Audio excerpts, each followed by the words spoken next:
damai sejahtera Allah yang melampaui segala akal dan pikiran manusia. Itulah yang memelihara hati dan pikiran saudara-saudari dalam Kristus Yesus Tuhan dan Juru Selamat kita. Amin.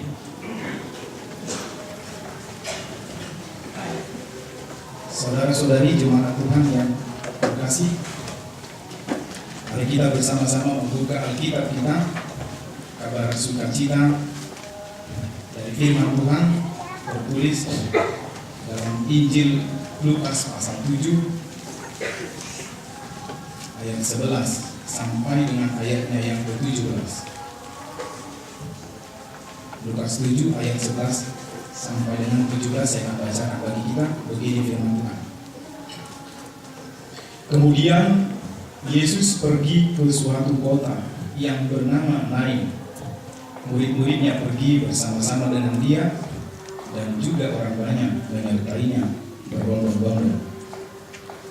Setelah ia dekat pintu gerbang kota, ada orang mati diusung keluar, anak laki-laki, anak tunggal ibunya yang sudah janda. Dan banyak orang dari kota itu menyertai janda itu. Dan ketika Tuhan melihat janda itu, tergeraklah hatinya oleh belas kasihan. Lalu ia berkata kepadanya, "Jangan menangis." Sambil menghampiri usungan itu, ia menyentuhnya. Dan sedang para pemusung berhenti, ia berkata, "Hai anak muda, aku berkata kepadamu, bangkitlah." Maka bangunlah orang itu dan duduk, dan mulai berkata-kata, dan Yesus menyerahkannya kepada ibunya. Semua orang itu ketakutan, dan mereka memuliakan Allah sambil berkata, "Seorang nabi besar telah muncul di tengah-tengah kita, dan Allah telah melawat umatnya." Maka tersiarlah kabar tentang Yesus di seluruh Yudea dan di seluruh daerah sekitarnya. Demikian firman Tuhan. Saudara-saudari, kira-kira pukul 19 WIB atau kemarin malam, Indonesia mendapat kabar bahwa Bapak Taufik Kemas, Ketua MPR RI, telah meninggal dunia. Indonesia kehilangan salah satu putra terbaiknya. Sebagai sesama warga RI, tentu kita berharap keluarga yang tinggal diberi kekuatan dari Tuhan. Dan kabarnya sang ketua MPR dirawat bukan di Indonesia, tetapi di Singapura, negara yang cukup maju. Pastilah keluarga berharap di Singapura peralatan medis akan sangat membantu karena kecanggihan teknologi kesehatan yang terus-menerus meningkat. Namun di sisi lain, negara ini juga terkenal dengan objek wisatanya, sehingga banyak dikunjungi dari berbagai mancanegara.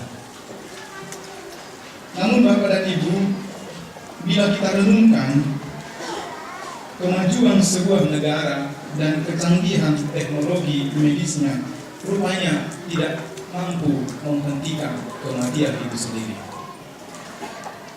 Bila saatnya tiba, kematian tidaklah terelakkan siapapun oleh apapun. Dia pasti datang. Kematian itu pasti datang. Dan bila kita renungkan lagi, sebagai ketua MPR yang memiliki jabatan yang cukup tinggi, sebenarnya apapun bisa dilakukan untuk mendapatkan kesembuhan itu. Biaya dalam jumlah apapun bisa untuk memberikan kesembuhan. Wibawa juga ada. Segalanya bisa dilakukan untuk mendapatkan kesembuhan secara fisik di dunia. Rupanya Bapak dan Ibu, bila kematian itu datang, kita hanya boleh menerimanya dengan segala kenyataannya. Yang kita miliki pun, harta melimpah pun, jabatan yang tinggi pun, rupanya tidak bisa menghentikan bila kematian itu datang. Kita hanya bisa berpasrah diri dan menerima kenyataan dan segala konsekuensinya. Saudara-saudari, nas khotbah kita hari ini pun berbicara tentang kematian. Sungguh kematian itu menjadi musuh yang sangat ditakuti oleh siapapun. Karena begitu mengerikannya sampai-sampai pendahulu kita juga sangat menakuti. Sampai nenek moyang kita orang Batak sangat menakuti. Dan itu masih saja melekat di keturunan, di generasi yang sudah maju ini, yang modern ini. Jika orang berkata Sabda Bijabun, itu menandakan ketakutan itu masih ada terhadap kematian. Misalnya ada orang yang mengatakan Sabda Bijabun UBG di TV Bunga Maruju, Ketua MPR RI, misalnya seperti itu. Jadi istilah Sabda Bijabun itu gambaran daripada rasa takut. Suatu songgok tuau, suatu songgok tujagunamyo. Makanya orang sangat risih sekali, sangat takut sekali. Ikut sampai bersabda juga suatu songgok.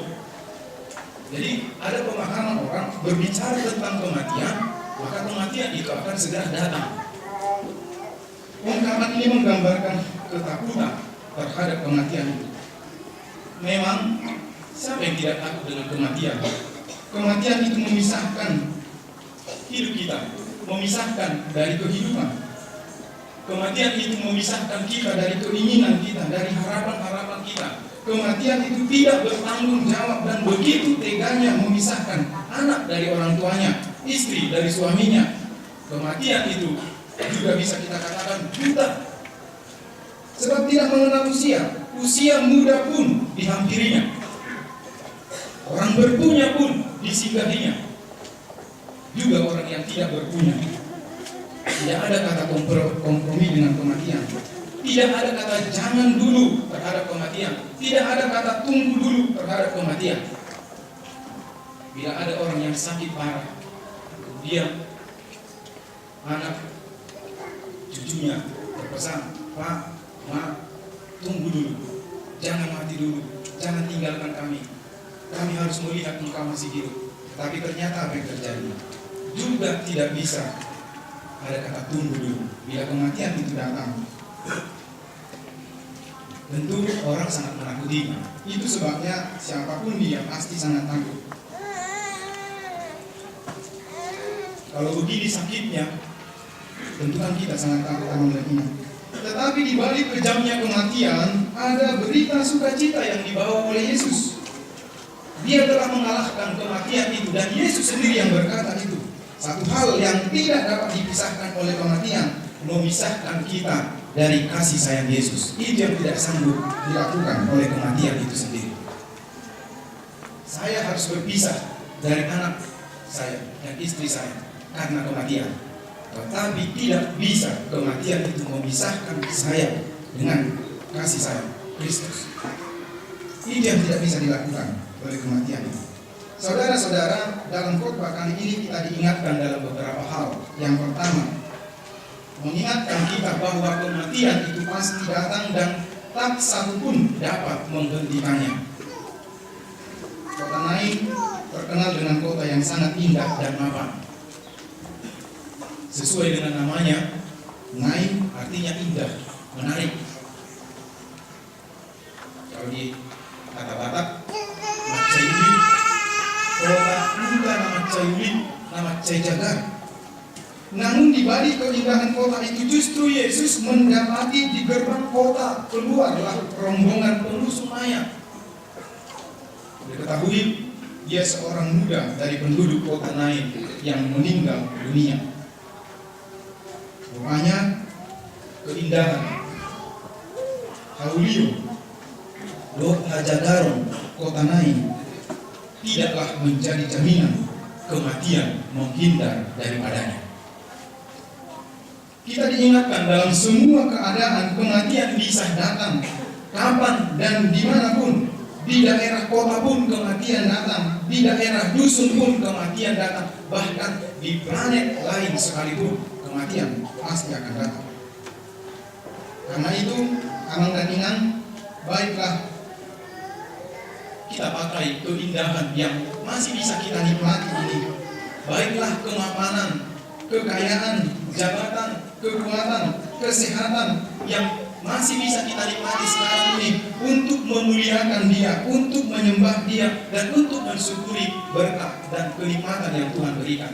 Janganlah disalahgunakan, karena itu juga tidak bisa menjamin kita lepas dari kematian. Tapi itu akan menjadi sarana yang sangat baik untuk memuji dan memuliakan Tuhan.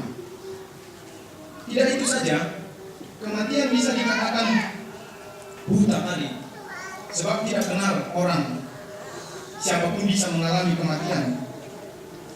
Jadi kalau kita perhatikan, tidak hanya sekedar informasi semata, bila Lukas, penulis Injil ini menyebutkan yang meninggal itu seorang muda. Itu tidak hanya sekedar informasi, tetapi ada pesan di dalamnya, bahwa pada usia muda pun kematian bisa datang. Pada usia produktif pun kematian bisa menghampiri kita. Kita diajak merenung supaya sedini mungkin kita datang kepada Tuhan. Jangan merasa masih kecil, masih kanak-kanak, masih muda. Tunggu dulu kalau bertemu dengan Tuhan. Kunang jolo dumbangulu biau asa igas tu gareja. Dum karejo biau asa igas tupungan aku sepuluh. Meskipun masih usia produktif, masih usia muda, sehat dan mapan, satu yang perlu diingat, Tuhan harus tetap menjadi sahabat dan penolong kita. Meskipun kita masih kuat, tenaga masih ada, potensi masih ada, tetapi satu yang tidak boleh kita hilangkan, Yesus, Tuhan harus menjadi sahabat dan saudara kita dan penolong kita dalam kehidupan kita. Jangan mentang-mentang usia muda, masih panjang waktu hidup, tapi terlena, tidak bersiap bila kematian itu datang. Begitu menyakitkan kematian itu bila tidak dipersiapkan secara dini. Bapak, Ibu, dan saudara-saudari, betapa sakitnya bagi si gadis yang sudah bertunangan dengan kekasih hatinya, dengan pemuda itu. Betapa sakitnya bila si pemuda ini sudah bertunangan dengan seorang gadis. Di saat menjelang pernikahan, ia harus ditinggal kekasih hatinya untuk selamanya. Dari sini kita ketahui kematian itu sangat menyakitkan sekali. Kita tidak dapat berkata kepada kematian itu, tunggu dulu, aku belum menikah. Dan dulu kita semua sojo mamuli biau. Kita tidak bisa mengatakan seperti itu. Paling yang bisa kita katakan adalah pelan-pelan, Pak Sopir, saya belum menikah. Hari ulang dulu, yang gue dulu katakan. Anak-anak, memang supir, semua dulu biau. Hari ulang dulu, yang gue dulu katakan. Alien butuh kematian ini, yang gue dulu katakan. Satu hijau, beda dulu biau. Semua dulu biau, yang dulu biau. Kematian juga bisa dikatakan tidak punya perasaan. Memang kematian tidak punya perasaan dan tidak bertanggung jawab dan sangat tega sekali terhadap kita yang hidup ini. Bukankah sangat menyakitkan Amang dan Inang bagi si ibu janda itu? Sudah ditinggal suami, sekarang anak satu-satunya yang sangat disayangi, yang sangat dibanggakan, membawa nama keluarga, justru meninggalkan dia tanpa pesan apa-apapun kepada ibunya yang ditinggal sendiri. Dapatkah kita bayangkan betapa hancurnya hati si ibu, betapa sakitnya jiwanya?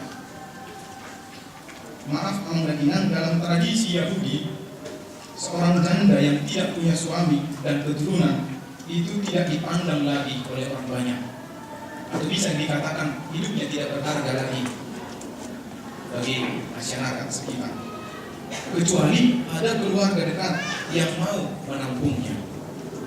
Itu sebabnya Yesus berbelas kasihan padanya, karena Yesus tahu tradisi itu.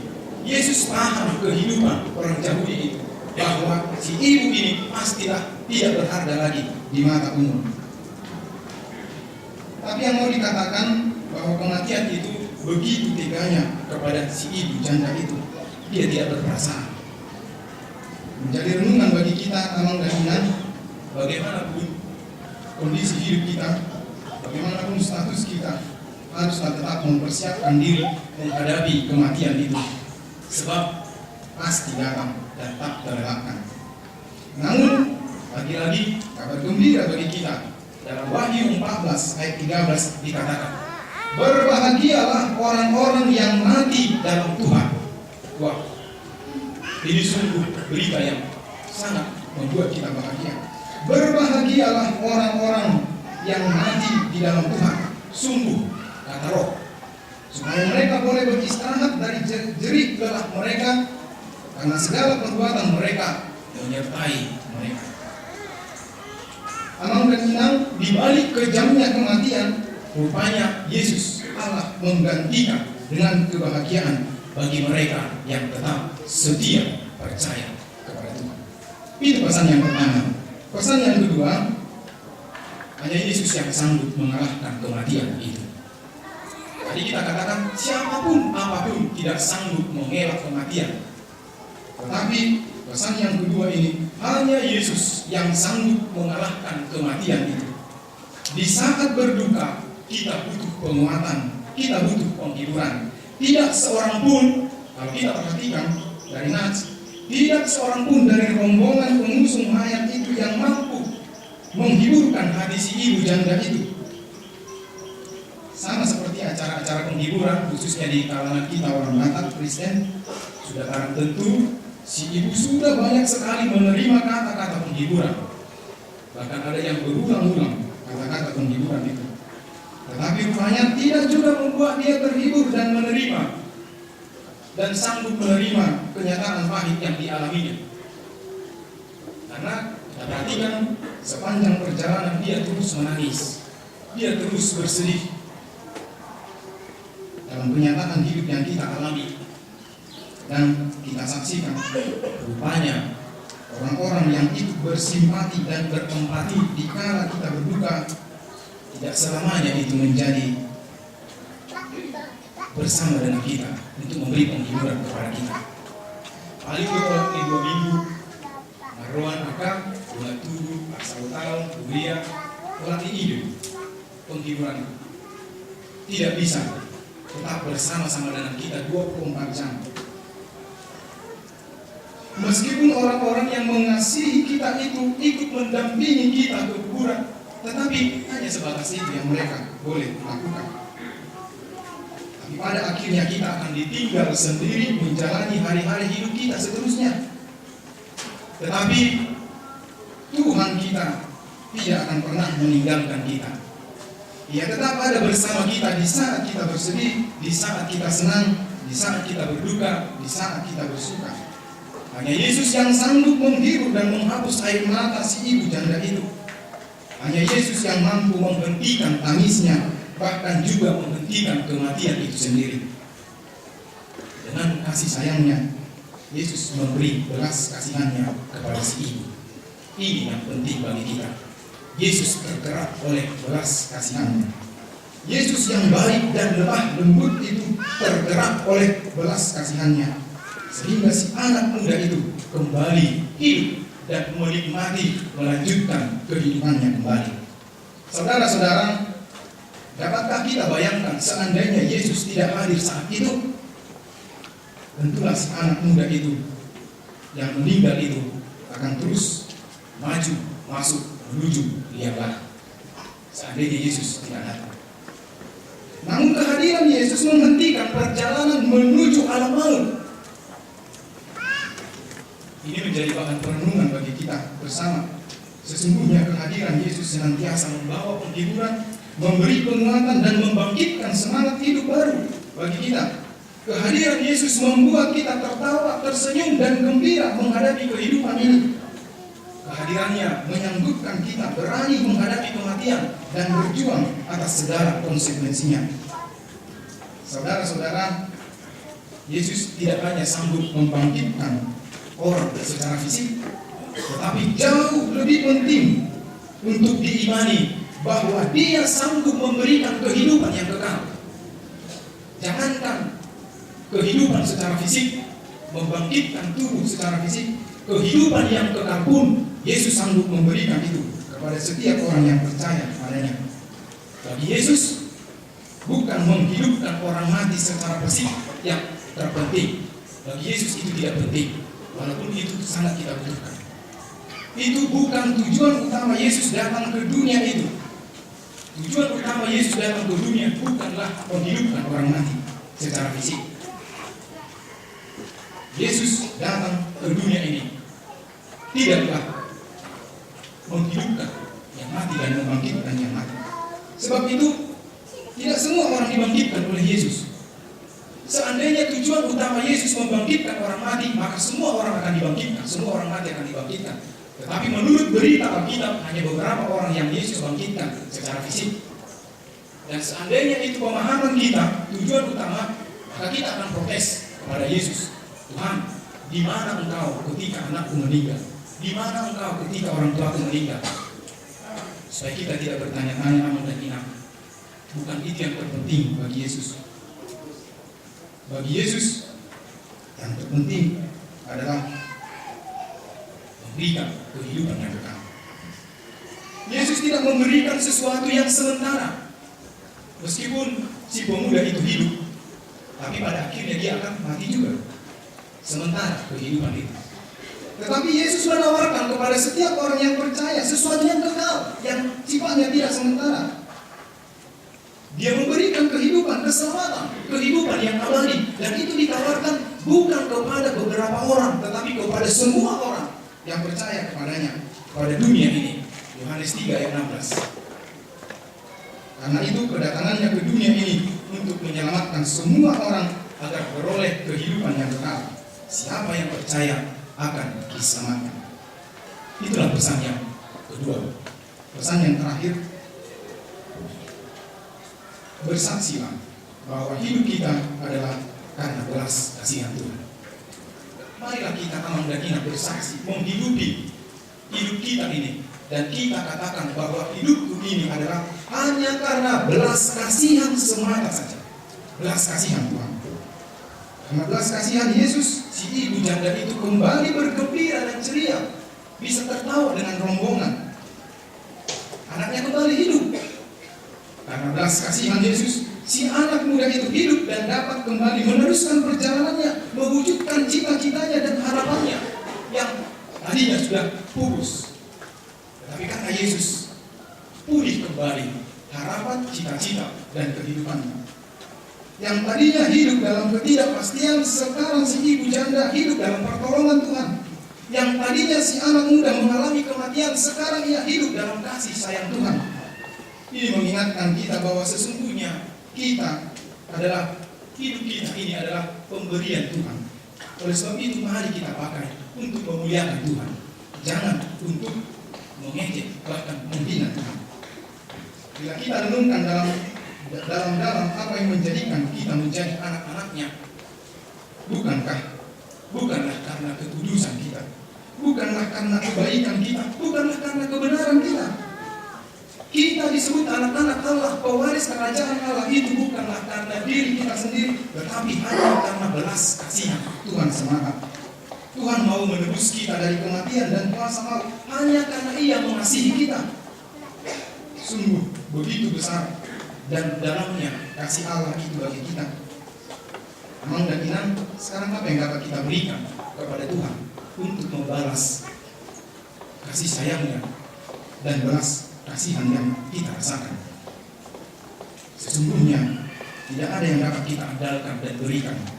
Dan kalaupun kita mau berikan kepada Tuhan, tentulah tidak setimpal dengan darah dan tubuh kudus Kristus yang mati di kayu salib itu. Tidak ada yang bisa mengembalikan itu, tidak ada yang bisa membalaskan, melunasi kasih sayang Kristus yang mati di kayu salib itu. Yesus hanya meminta dari kita, jadilah muridnya yang setia. Yesus hanya mengharapkan dari kita, jadilah anak-anaknya yang taat, tangguh, berjuang menghadapi segala pergumulan, dan tetap berpegang pada firman-Nya. Hanya itu yang Tuhan mau dari kita. Namun Yesus juga mengharapkan agar kita meniru perbuatannya berbelas kasih, hidup dalam kasih kepada sesama, dan mau menolong. Bukti daripada kita hidup dalam belas kasih Tuhan, kita harus menyalurkan juga belas kasihan Allah itu kepada sesama kita yang membutuhkan. Belas kasihan akan sempurna bila disertai dengan tindakan nyata. Dan itulah yang kita lihat. Yesus tidak hanya berbelas kasihan saja. Yesus tidak hanya diucapkan saja, jangan menangis. Yesus tidak berhenti sampai di situ. Unak kau tangis inang, dan orang ini. Tetapi Yesus membuat suatu tindakan, membuat si ibu itu tidak menangis, menghidupkan anaknya. Tentu kita memang dan inang tidak hanya saja berbelas kasih, tetapi harus disertai juga dengan bukti tindakan nyata. Karena itu, saudara-saudari, marilah kita tunjukkan bersama, bukti bersama kalau hidup kita adalah hidup karena kasih karunia. Karena itu, saudara-saudara, kita harus meyakinkan diri pada Tuhan bahwa segala kebutuhan kita adalah Tuhan cukupkan. Bahwa segala yang kita butuhkan berasal dari belas kasihan Tuhan. Oleh sebab itu tidak ada yang perlu kita ragukan dalam hidup ini. Tidak ada yang perlu kita bimbang memberi pada Tuhan.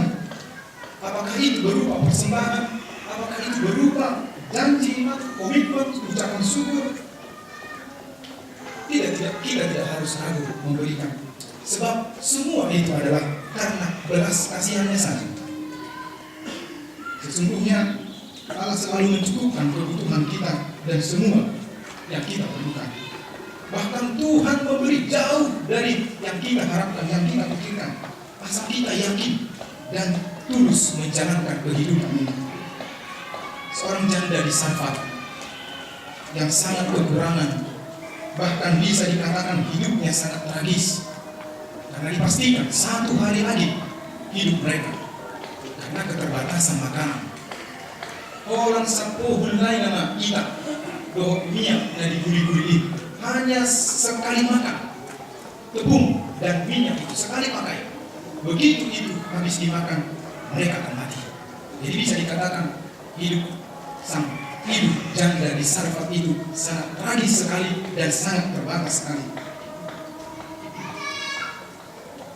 Tetapi keyakinannya kepada hamba Tuhan Elia mendorong dia berbuat apa yang disuruhkan bagi dia dan melakukannya dengan tulus. Ada dua kata kunci, amang dan inang. Ketulusan dan keyakinan, atau keyakinan dan ketulusan. Pos niroha, dohot bulus niroha. Pos niroha tutuhani, dohot bulus niroha, mamula-mula. Macam paham? Apa yang disuruhkan Elia kepada si ibu janda di Sarfat itu? Inang, aku tahu bahwa itu sangat sedikit, tepung dan minyak itu sangat terbatas.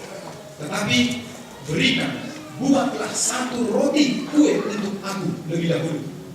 Kemudian buatlah bagi kalian.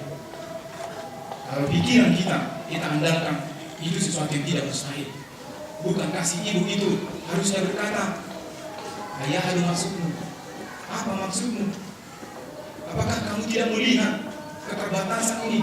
Apakah kamu tega melihat kami mati tanpa makanan? Tetapi dengan keyakinan posniroha tunaposo di debata kepada hamba Allah itu, si janda di Sarfat itu melakukan apa yang dikatakan. Dan ternyata apa yang kita lihat amang dan inang, tepung yang sedikit itu dan minyak yang diperiuk yang sedikit itu tidaklah habis, tidaklah terbatas, bahkan bisa dikatakan berkelimpahan, sebab masih bisa mencukupi kebutuhan mereka bertiga sampai beberapa tahun, sampai hujan turun kembali di dalam 3 tahun. Amang dan inang, dari renungan yang bisa kita lihat dari sini, rupanya sang janda Sarfat itu tidak harus berkelimpahan dulu baru dia mau memberi, tetapi justru di saat dia berkekurangan karena keyakinan kepada Tuhan dan ketulusannya, dia mau memberikan. Ini menjadi renungan bagi kita bersama. Rupanya tidak selalu kita harus memberi, menunggu kita berkelimpahan dulu, menunggu kita punya banyak dulu. Seberapapun yang ada sekarang, bila itu bagi Tuhan, mari kita lakukan dengan ketulusan dan keyakinan kepada Tuhan. Apapun yang kita miliki amal dan inam, berapa rupiah pun itu, bila untuk Tuhan, jangan kita menunggu. Jolo suk-suk ma Tuhan, jolo karejo mau Tuhan, jolo ngakuk ma gajiku, jolo onma bagi Tuhan. Itu tidak perlu. Sang janda Sarfat itu tidak menunggu dia berkelimpahan dulu, tapi dia mau melakukannya untuk membangun gereja kita, meneruskan pembangunan gereja ini juga. Kita tidak usah harus menunggu terkumpul banyak dulu uang yang ada dalam hidup kita, tunggu naik dulu jabatan kita. Tidak. Tapi mari kita syukuri bahwa progres pembangunan gereja kita sudah sampai pada saat seperti ini. Dan itu semua juga karena belas kasihan Tuhan yang kita terima amal dan inam. Marilah kita juga tekun memberikan seberapapun yang bisa kita berikan untuk Tuhan dengan penuh keyakinan dan ketulusan kita. Amin. Kita berdoa.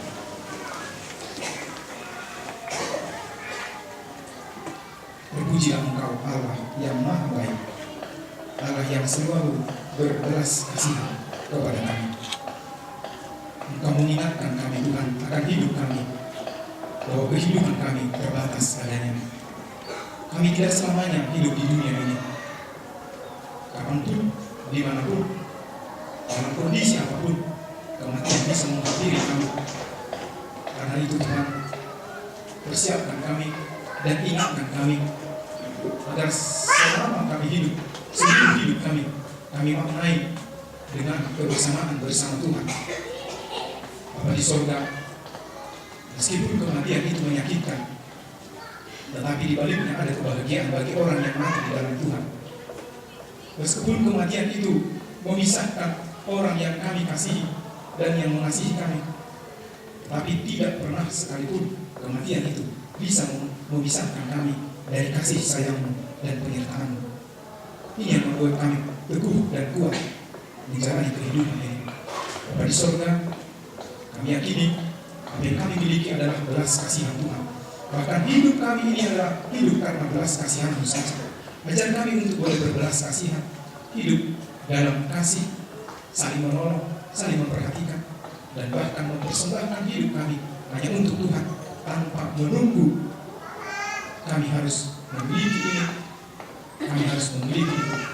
Tetapi ajar kami Tuhan supaya tekun, pengen lahu pasahaton pelea memberikan persembahan untuk Tuhan.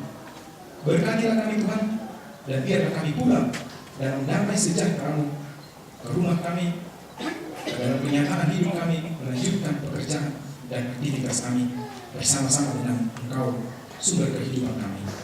Dalam nama-Mu kami berdoa. Amin.